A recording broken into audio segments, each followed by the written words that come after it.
Hello and welcome to the Geek Legion of Doom. A bit of a different location this week, but here we are, and we are here to review Salem's Lot. This is actually a 2004 TV miniseries based on a Stephen King book. Now, if this name sounds familiar, but you're unfamiliar with this particular version, it was actually made into another film in 1979. So this is based on a Stephen King book that came out in 1975, I believe. And as I say, there was a movie previously made for it, out in 1979. This one stars Rob Lowe and came out in 2004. It was actually a sort of two-part mini-series on TV, and it's kind of around the 3-hour mark, so it goes into a little bit more detail, a lot of characters basically. You know, do you want to tell us a little bit about the plot, in case you haven't heard?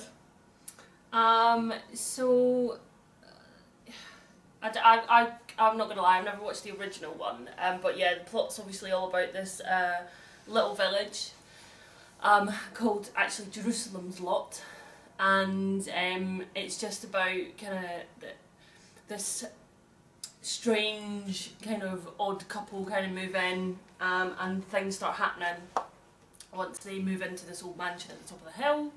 And people start disappearing and start strange things, just like the way people are acting around the town start going on. And you know, I mean, hopefully it's not going to be a massive spoiler for everyone, so I'm really sorry if it is, but obviously it's all to do with vampires. And yeah, and it's about this guy who comes back. Played by Rob Lowe. Yeah. Character's name is Mears. Yeah. Comes back, wants to buy the old mansion on the hill, it's already gone, and he obviously starts kind of trying to dig deep into what is actually going on in the village.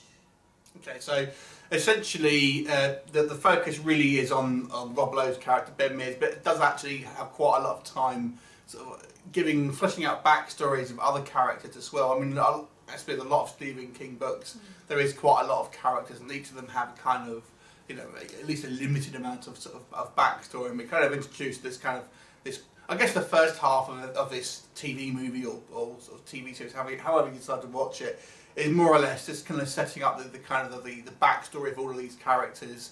As I say, Ben, played by Rob Lowe, he's basically a writer who had a kind of traumatic experience when he was a child in this kind of like this sort of old mansion on top of a hill, and he's sort of come back kind of, well, he's a writer, so he's come back. There's a variety of like red herrings about why he's come back basically, but he's come back to write about his experience essentially, and then he kind of meets up with a sort of girl he used to converse with, and we see a variety of other characters, all of her this kind of this sort of small town sort of mentality basically, and kind of some of them are hostile and some of them are kind of more welcoming, shall we say.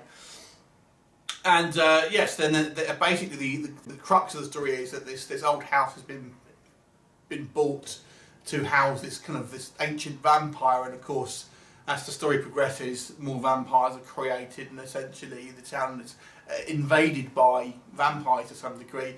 If you've seen a more recent movie, it kind of reminds me a little bit of 30 Days of Night in a lot of way, where this kind of small town basically is kind of invaded essentially. And toward the second half of this is very different from the first half, to be honest. And it is really just a kind of invasion of vampires. So what did you think of it?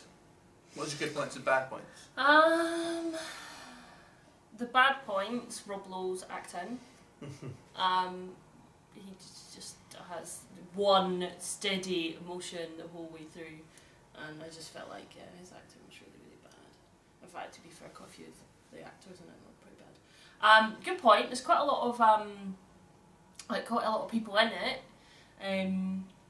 which was quite interesting. I mean, I've watched other Stephen King adaptations, and I always forget how long they are. So it does go on quite long, and it does take a while for the vampires to actually kind of be shown, which that annoyed me a little bit. But you know, when you eventually did kind of get a glimpse of them, it was quite good. I realise I haven't really said anything positive about it. Okay, well, I'll go through my my points first of all. So first, I mean, if we stay on the negatives first, then it is a long.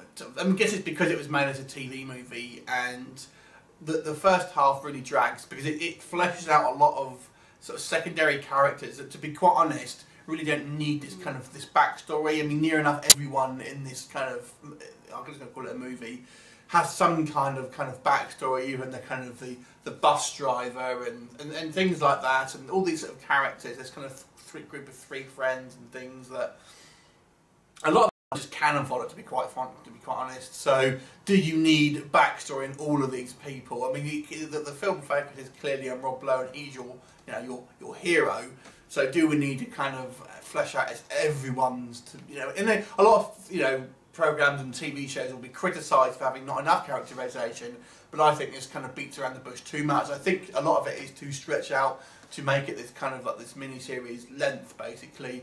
I would say once the second half of it is a lot more exciting, because we do get the kind of the reveal of the vampires. It's got quite a good cast in it as well. You've got Rutger Hauer, Donald Sutherland, James Cromwell, and a couple of other kind of like younger actors. Well, this is a while ago now. You kind of recognise some sort of TV stuff as well. So it does have a decent cast, but people like Rutger Hauer, they're not in the film loads, to be honest. It's more or less a cameo, to be quite honest.